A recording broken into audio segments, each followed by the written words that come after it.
बघा.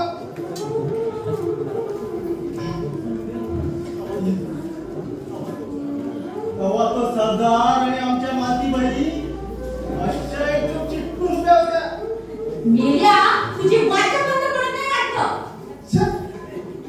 डोळे बी फुटले आणि कान गेलो बघा.